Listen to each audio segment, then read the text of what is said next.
Merhaba, ben Doktor Ersingin. 8 bölüm olarak hazırladığım Divri Külliyesi belgeselinin ikinci bölümünde Darüşşifa Taşkapısı'nı birlikte inceleyeceğiz.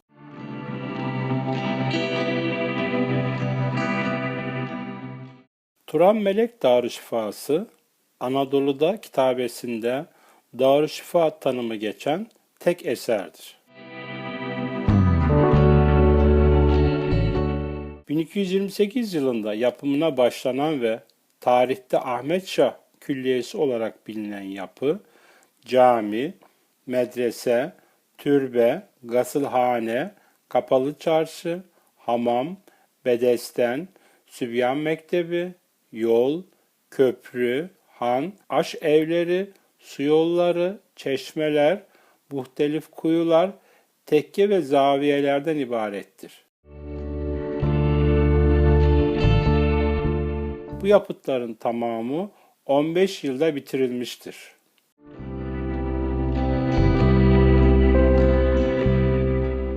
...1243 tarihinde tamamlanan yapı kompleksinin baş mimarı Mugiz oğlu Ahlatlı Hürrem Şah'tır. Külliye, cami, 4 büyük taç kapı, 2 katlı medrese ve bir türbe olarak günümüze ulaşabilmiştir. Cami ile medrese bitişiktir. Bu özelliğinden ötürü Anadolu'daki diğer külliye ve medreselerden farklıdır. UNESCO Dünya Kültür Mirası listesine alınmış ilk Türk eseridir.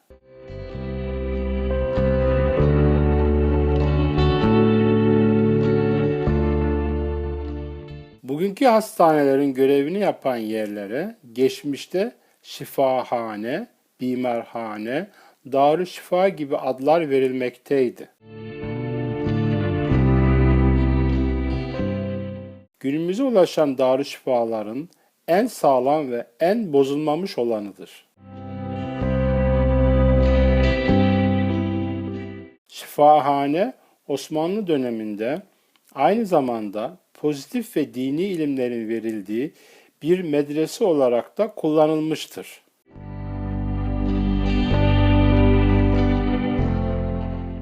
...18. yüzyılda medrese haline getirildiği için Şifahiye Medresesi de denilmektedir. Görkemli ve zengin süslemelerle bezeli taç kapısı, 4 eyvanlı orta avlusu, kapalı plan şeması ile Orta Asya Türk yapı geleneğine bağlı benzersiz bir Mengücek anıtıdır.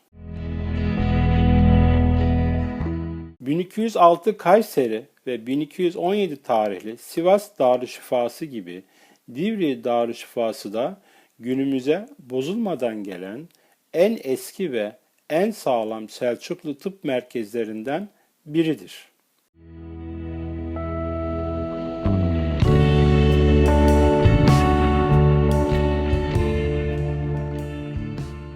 Süsleme sanatları bir toplumun kültür ve sanat anlayışını, gelenek ve göreneklerini, zevklerini, inançlarını ve bilgi birikimlerini gösteren çalışmalardır. Sanatkarlar bu kültür birikimlerini anlatmak için hayvan, bitki ve geometrik şekillerden faydalanırlar. Burada süslemelerde en çok Anadolu'ya ait olarak kabul edilen Rumiler kullanılmıştır.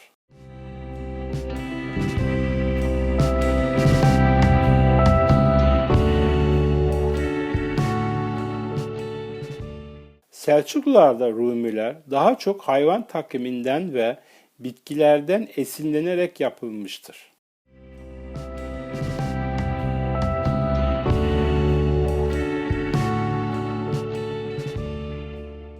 Burada ayrıca yapı taşının yüzeyine doğrudan işlenen veya kabartma şeklinde bir sapla zemine tutturulan rozetleri de görüyoruz.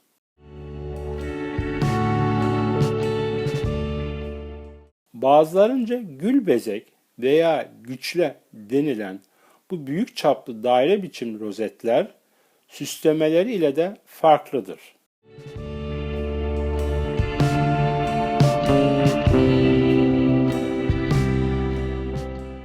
Rozetlerin yüzeyinde daha çok merkezdeki 8 kollu yıldızdan dağılan, bağ motifiyle bağlanmış kıvrık dal, Rumi ve palmetleri görürüz.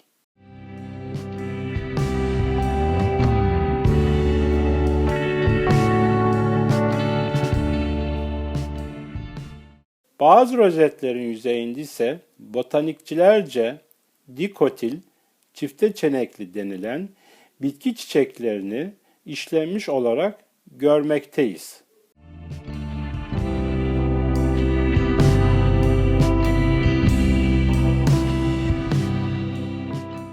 Külliye, ahlatlı ve tiflisli ustaların ellerinden çıkan bir şaheserdir.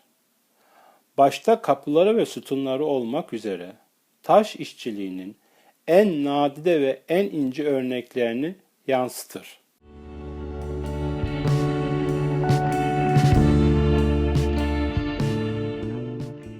Motifleriyle tüm dünyanın ilgi ve dikkatini çekmektedir.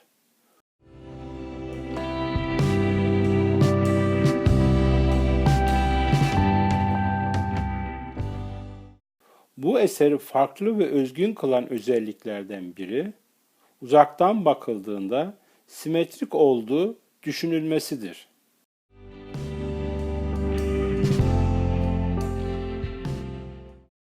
Bir diğer özelliği de asimetrik olan bezemelerde yer alan on binlerce motifin hiçbirinin bir daha kendini tekrar etmemesidir.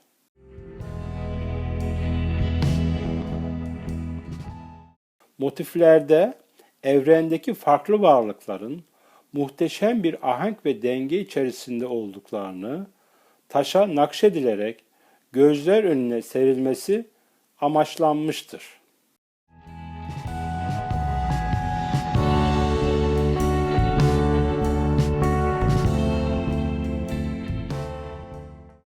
Mimari üslubu, süsleme ve örtü sistemlerinin dengeli ve uyumlu tasarımıyla önem kazanan bu şaheser, dünyada görülmeye değer eserler listesinin başında yer almaktadır.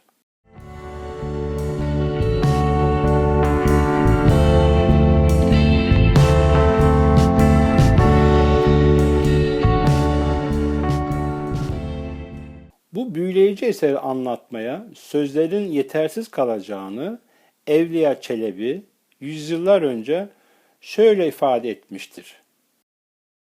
Methinde diller kısır, kalem kırıktır.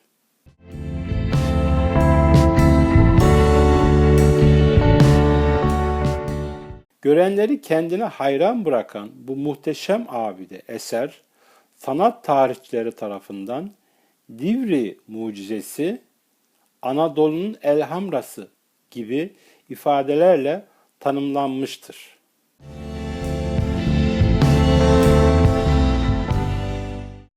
...1985 yılında UNESCO tarafından Dünya Kültür Mirası listesine alınan bu başyapıt aynı zamanda Türkiye Cumhuriyeti Cumhurbaşkanlığı'nın koruması altındadır.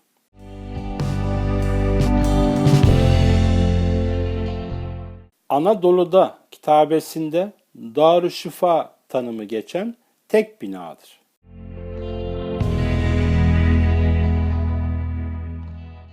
Görkemli bir yapıya sahip olan Darüşşifa'nın giriş kapısı Taç Kapı olarak adlandırılmıştır. Darüşşifa Taş Kapısı caminin cennet kapısıyla yaklaşık aynı ölçülerdedir. Yüksekliği 14 metre, genişliği 10,5 metre, derinliği 3,5 metre, yan duvarlardan öne çıkıntısı 1,5 metredir.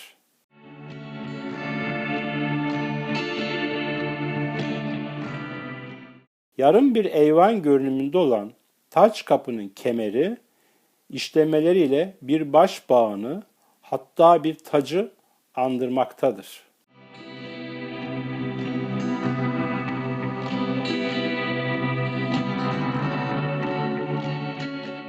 Bu kapının bezemeleri diğer kapılara oranla daha sadedir. Kapının alınlık kısmında 22 adet Selçuklu'yu simgeleyen beşgen yıldız motifi kullanılarak adeta bir gökyüzü oluşturulmak istenmiştir. İçeride büyük eyvan alınlığındaki yelpaze görünümlü pano da 21 bölümden oluşmaktadır. Bu bölümlerin üzerinde eşit çapta 21 daire görülmektedir. Acaba bu 20, 21, 22 sayılarının farklı yerlerde ısrarla kullanılması rastlantıdan başka bir anlam mı ifade etmektedir?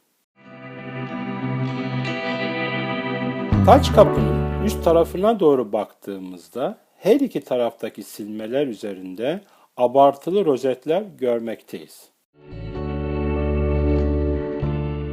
Bunlar yapı taşının yüzeyinden dışa doğru taşkın olarak yapılmıştır.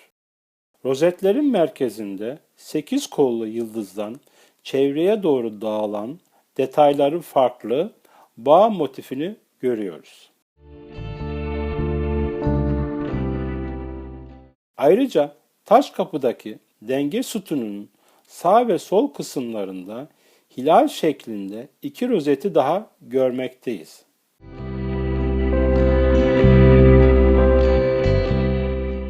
Hilallerin içerisine Süleyman mührü olarak nitelendirilen altıgen yıldızlar ve bunları saran rumiler ve palmetler yerleştirilmiştir.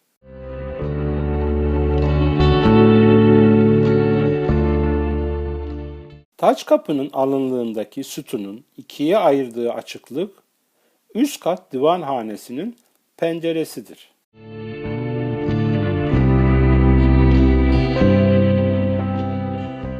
Pencereyi ortadan ikiye bölen azman hayat ağacı kaidesine oturtulmuş olan sütun, denge sütunudur.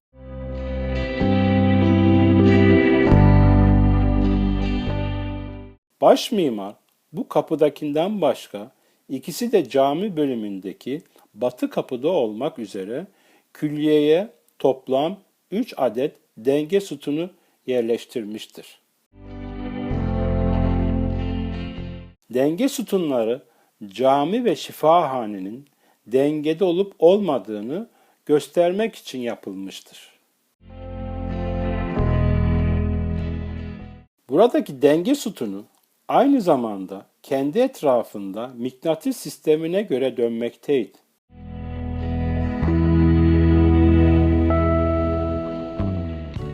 Gölgesi içerideki büyük eyvanın doğu cephesindeki yelpaze şeklinde zaman dilimlerine ayrılmış panoya düşerek güneş saati olarak çalışmaktaydı.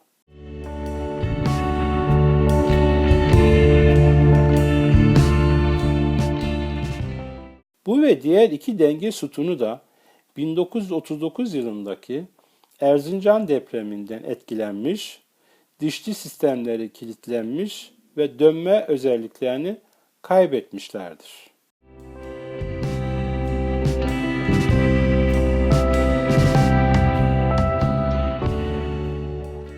Denge sütunun altında bulunan Selçuklu sülüs yazısıyla yazılmış Arapça 3 satırlı kitabede Fahrettin Behram Şah'ın kızı Melike Turan, Allah'ın affına muhtaç, aciz kul, adaletli Melike, bu şifa yurdunun yapılışını Hicri 626 yılında emretti ifadesi yer almaktadır. Melike Turan'ın annesi İsmeti Hatun, Sultanül Muazzam adını ilk kullanan 2. Kılıç Aslan'ın kızıdır. Yani Melike Turan 2. Kılıç Aslan'ın torunudur.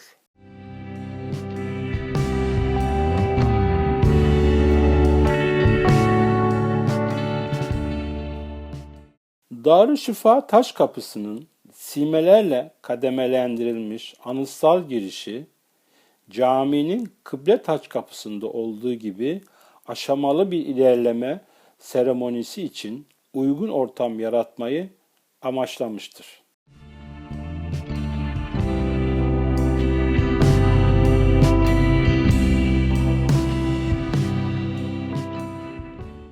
Giriş kapısı lotus tipte bir palmet ortasına yerleşmişti. Bugün büyük ölçüde kırık olan bu motif, gökyüzü ve güneş kapısını simgelemekteydi.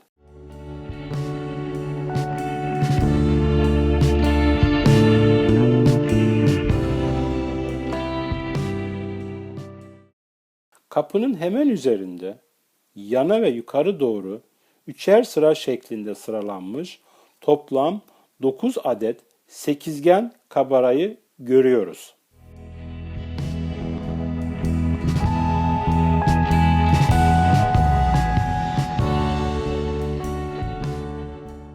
Bunlar güneşi ve uydularını, aralarındaki 4 küçük sekizgen de mevsimleri mi simgelemektedir? Bu elemanların varlığı özellikle astronomi, geometri, kozmetik ve matematik alanlarında dönemin bilgi birikimini yansıtmaktadır.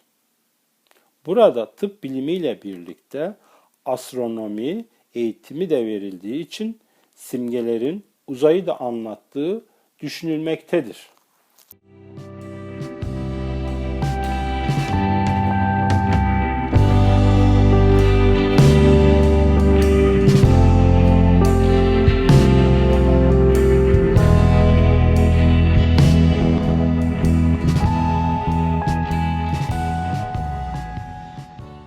Yan sütun demetlerinin ortasında hem sağda hem de solda kabartma rozet şeklindeki bitkisel bezemelerin üzerinde insan figürleri bulunmaktadır.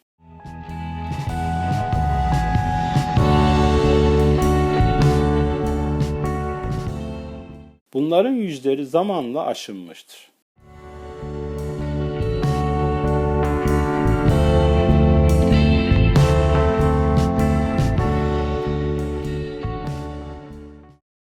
Sol tarafta küpesiyle erkek,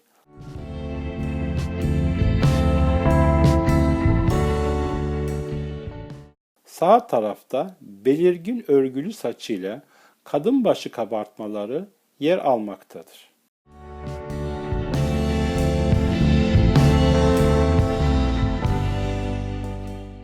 Bu kadın ve erkek rölyeflerinin benzerleri Selçuklu Sultanı Alaaddin Keykubat tarafından 1217'de yapılmış olan Sivas Şifahiye Medresesi'nin iç büyük eyvanının alınlığında da görülmektedir.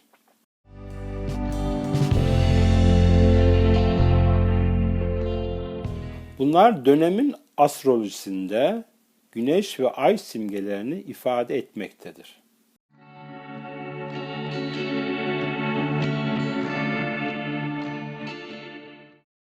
Ayrıca burada Ahmet Şah ve Turan Melik'in kendilerini bu birincil anlamın arkasına gizlemiş olabilecekleri de düşünülmektedir.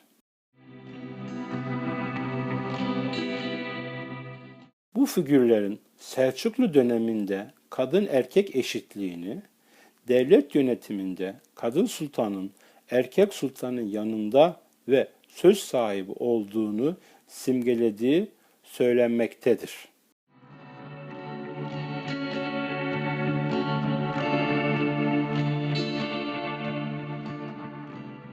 Taç kapının yan silmeleri üzerinde farklı aralıklar ve farklı şekillerde 3 sıra bordür halinde Suriye düğümü diye adlandırılan desenleri görüyoruz.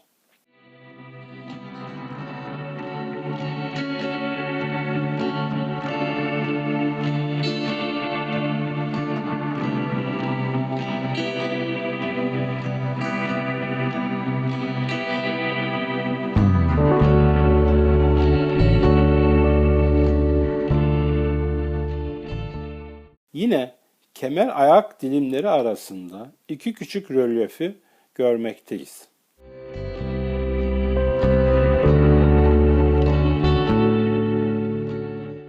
Bunların kapıyı yapan ustaların rölyefleri olduğu düşünülmektedir.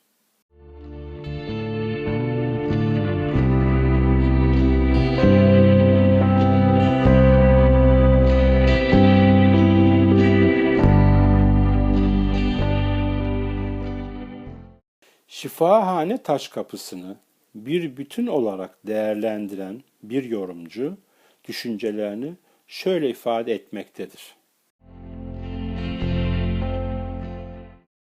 Taç kapının üzerinde yükseldiği geniş kaide, büyük kemerin üzerinde yükseldiği devasa sütun başları ve ortadaki sütun, bir taç kapının ötesine taşan mimari bir anlam oluşturulmak istendiğini gösterir.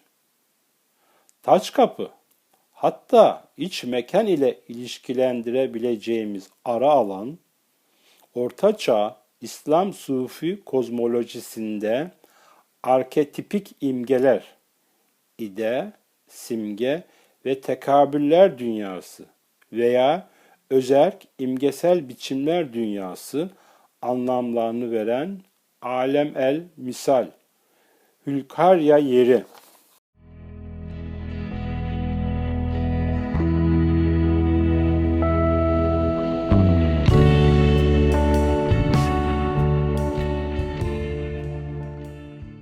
Başka deyişle orta dünya veya evren anlamındaki berzahtır.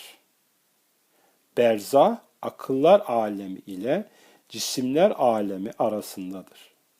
Burada çeşitli simge ve metaforlarla zenginleştirilen hayali topografyanın öğelerini külliyenin taç kapılarında simgeler olarak bulmaktayız demektedir.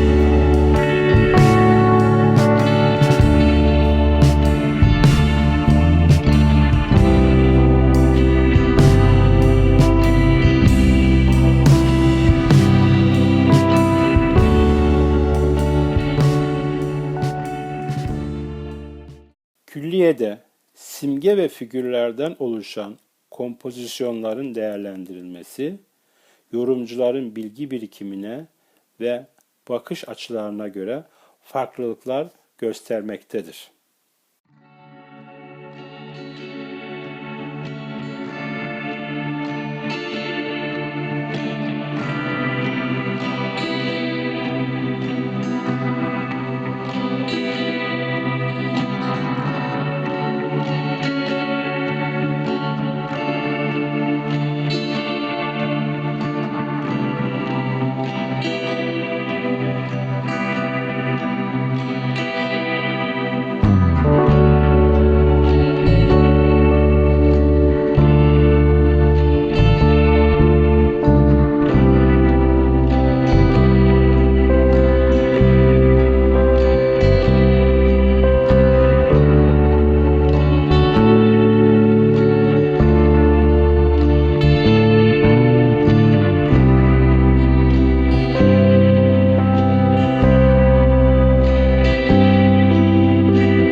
bölümün de sonuna geldik.